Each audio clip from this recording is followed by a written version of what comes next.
Greetings everyone, I am Dr. J and welcome back to my attempt to make it through Maddening mode in Fire Emblem Engage. On the chopping block today is Chapter 5, which is the assault on the Elysian forces infesting Thirinae Castle. This map is what cemented in my mind just how good the gameplay component is in this game, as when I was playing it in hard mode, it compelled me to do a couple of rewinds there due to how well set up the enemy and map layout were. To fully demonstrate this, let's get right into it. The starting layout is pretty straightforward. We'll want Louis ready to rebuff the swordsman to the east, with him getting extra avoid from the pillar tile, while Etier gets a bit of extra chip damage in. I fully expected her to take a neat chunk of damage in response once the enemy phase started, but since none of the other units could reach, that was an acceptable risk in my eyes. As for the units to the north, Clan and Saline could double team the armored dude, so all I had to do was make sure Chloe could survive the swordsman to keep Clan safe, and that Alfred and Vander could take out the archer to keep Chloe safe. I chose to let Vander take more damage than they probably needed to, so that he could stay out of range of the swordsman and Alfred could take the extra experience from killing the archer, but time will tell if that ends up being a good trade. Speaking of which, enemy phase. They set up a thief that's gonna make a run for these treasure chests, which will force me to move quickly with a few units while the rest concern themselves with the forces in the main room. They even made sure, since this is the first time we're dealing with this, that the thief only moves 3 squares per turn, so we've got plenty of time but not an infinite amount. Before we can address that, let's see what the immediate threat has to say for itself. Alright, as expected, they're not doing as much damage, which is good. Okay, that's an exchange I can live with. Really? Going for Alfred?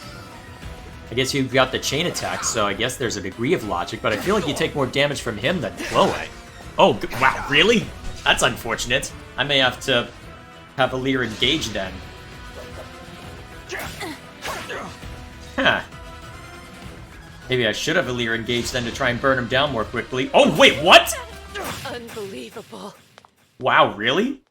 Yeah, this whole first turn was a good wake-up call, both to the fact that luck won't always be on my side, and that I really shouldn't underestimate how much damage the enemy can do to my squishy backline. Lesson learned, and with it the first rewind of the run is on the board. Oh, and for the record, in any case where I do an early reset, I'll be counting it as a rewind unless I spend over 10 rewinds, at which point I would have had to reset, and it'll count as such. Just throw an asterisk up there until we reach the end of this battle. Either way, the only major difference for the repeated turn was to engage with Alear and Marth, to see if they would show any interest in her over Chloe if I did so. Though my luck turned out a little differently this round. Do I actually get the hit this time? Whoa! You were a good fight. Nice! I'll take that. You're still going after Alear even if after I had her engage. Okay, I'll take the... Never mind, I won't take the extra damage. Huh. Ignoring Louis entirely. That I wasn't expecting. Okay, color me surprised. I did not expect to be explicitly ignored. Our foes are strong. I go through all this trouble to engage for the extra half damage, and she doesn't even have the decency to land the strike. It's like every time I get lucky with another unit, Alear is destined to miss. Still, this presented a more interesting circumstance than I expected. Before, the AI would have mindlessly thrown itself into Louis, but since they recognize they won't do any damage this time, they aren't just gonna let me enemy round them, which means more effort I have to put in for my turn. Looking at the arrangement, there wasn't a good chance to take out the thief making a move on the 2 chests, and definitely not without burning our remaining engages, but after a quick check, I had 8 turns to break through and deal with him. So let's see what can be done about that. To that end, Etier can help Louis finish what he started, while Chloe and Saline finish off one of the swordsmen above us. Alfred can inflict break on the second remaining swordsman and use Emblem Sigurd's Cantor to get out of the way, and give me a chance to let Fram get rare kill experience. At which point, I really need to make sure she stays safe, so leaning into the shenanigans, I have Alear use Lodestar Rush, which is Marth's active ability, to get a ton of damage down without risking any retaliation. Afterward, in hindsight, I should have led with Vander's hand axe throw, so Alear could take the kill experience, but that also means Alear only has to dodge 1 attack, so I'll take what I can get at this point, at least in theory. Am I gonna regret not healing? Yes, I am! Wow. Is this really... No! I promised I would fight by your side until the very end! Don't die! Why do I suck?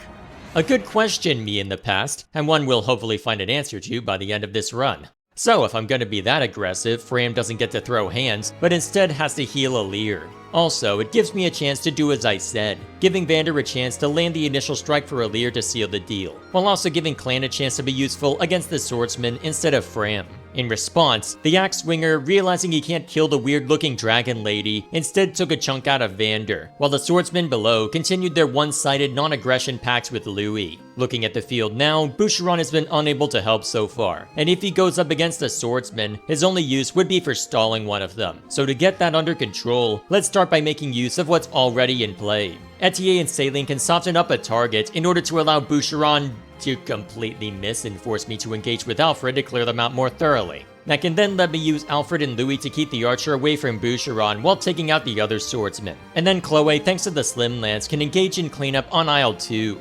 Meanwhile, the enemy archer can note that the most damage possible to inflict is on Etier, and will willingly take the counterattack to inflict it. With those out of the way, we have a chance to assess the map in general. We're in a good spot to have a few units converge on the thief, but the map design ended up being really good to account for that force split. Thanks to a destructible wall near where the treasure chests are, a normal or hard mode playthrough can then have any forces that split off reunite with the main force without too much effort. Though, since this is maddening mode, I'll probably want to play it safer than that by having them all group back up near the door. For now, we just gotta break through the units that are blocking our way to the thief. Since there's plenty of spots to re-enable the engage button, why not burn the third and final one we have on giving the armored dude what for? Is what I would have done if Saline hadn't been one tile out of range to use it. And because I misclicked the wait button while figuring this out, rewind number 3.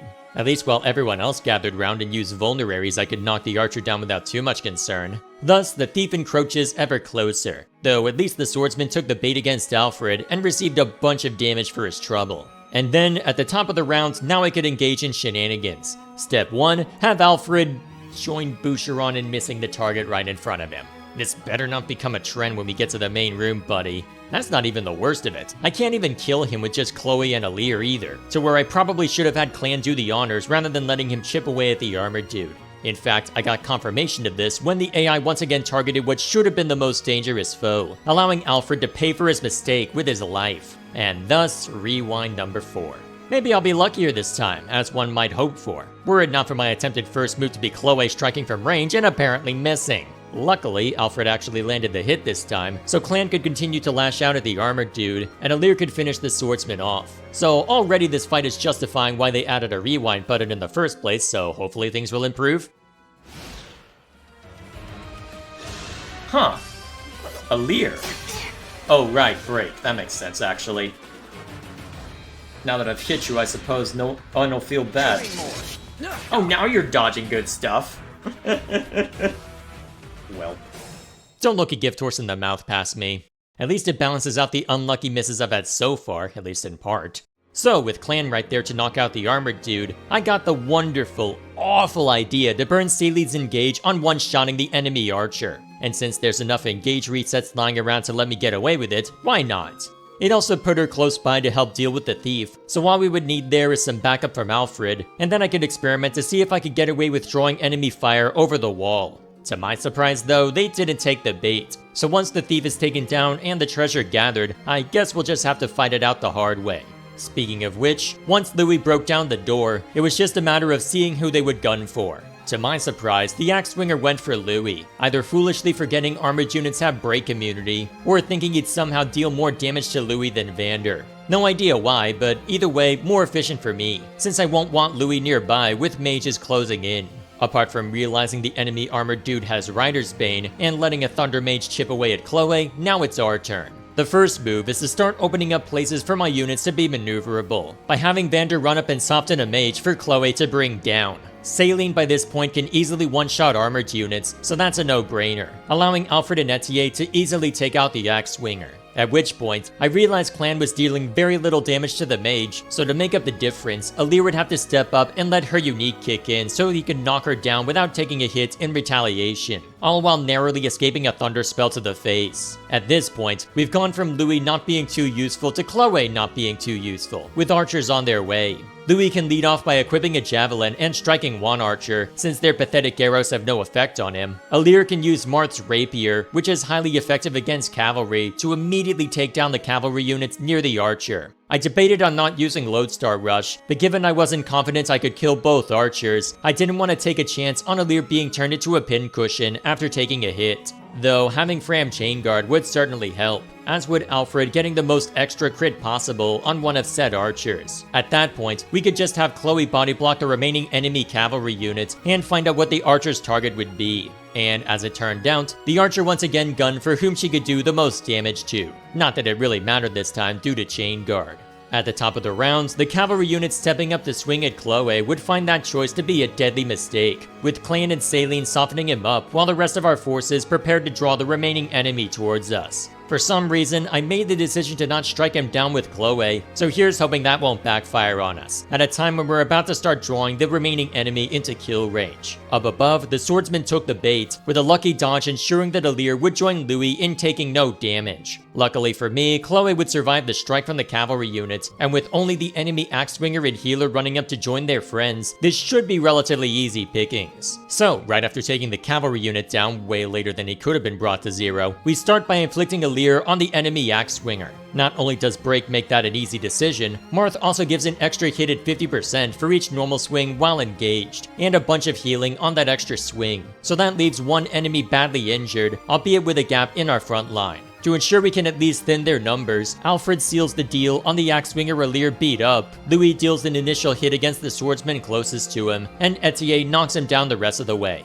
From there, I decided to risk Chloe on the front lines due to Break preventing a counterattack, and with Fram right there to make sure she survives the next round. Besides, the healer's punching is likely not to do much to anyone, so exploiting the break, I could have Vander soften the swordswoman up to let Saline take the kill. From there, matters started to get a bit complicated. The enemy healer wasn't much of a concern in the moment, as while units that throw hands always attack twice when initiating combat, not even Maddening Mode stats are enough to kill Chloe, and with her superior speed, that's one less enemy to worry about. The problem was that the rest of the enemy forces got triggered by Boucheron and Alir getting a little too close, and now it's boss fight time. And unlike the prior chapter, from this point on, bosses are going to have more than one health bar that we need to burn down, so let's see how doable that is this time. Question 1. Who can actually go up against him and live to tell the tale? He's got a hand axe, which means he can attack from range 1 and 2, so Etier can't unless I can inflict break, and even then, he'd better not get a chance to initiate combat. Also, Boucheron is able to tank a hit, but going after the healer put him just within kill range, so rewind number 5 to see if I had moved him up too far in going after that healer. Turns out it wasn't enough, so rewind number 6 to go back to the way things were before.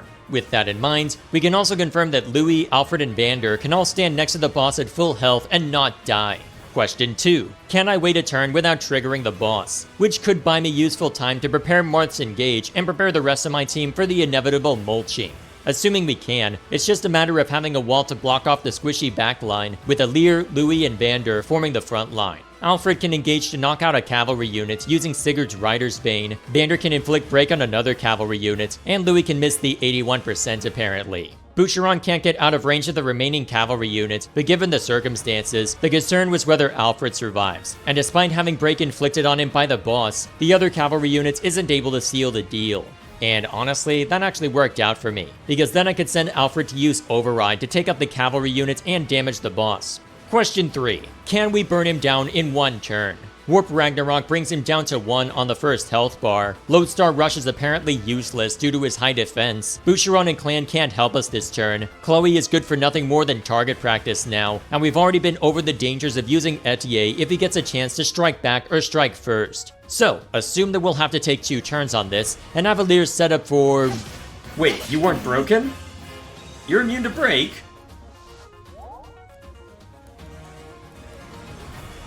Oh, that's mean. Good thing engaging gave us quite the avoid rate, and that could have been really bad. On that note, without engaging, Saline can take him down if he's brought to 15 health. So I first think to have Louis stand next to Alir to get that. But that then puts Louis in kill range if we can't one-round him.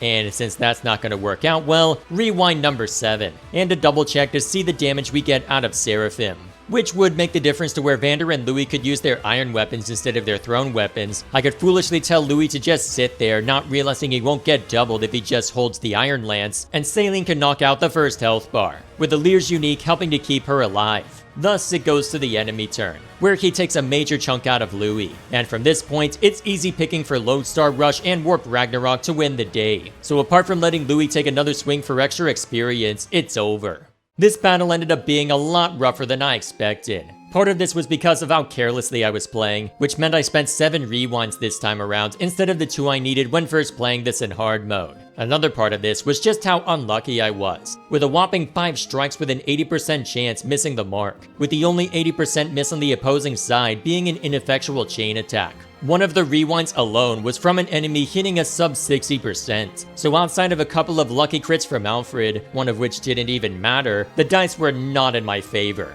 That said, this is also partially a result of making sure I only lashed out when I had a decent chance of hitting, so I suppose it's not surprising that it appears more lopsided, even if it's still annoying as hell. Still, that was Chapter 5. There were some new side objectives to worry about, with destructible terrain and a thief to stop, but besides those and the boss fight having an extra health bar, is the closest we've gotten to a standard Fire Emblem fight. And in this case, they could use it as a stellar skill check for what you've learned from the prior few battles. The opening area gives you a chance to experiment with your starting formation and how you wish to body block and approach enemies. The narrower path makes you more cognizant of your unit's movement range each turn, and the boss fight is a tough encounter that forces you to make the most of your units and their emblems. There's a script fragment tucked away on my computer for when I inevitably review this that tried using this battle as the focal point for my gameplay critique. And while this version of the script has been scrapped, it's a good knowledge check for newcomer and veteran alike.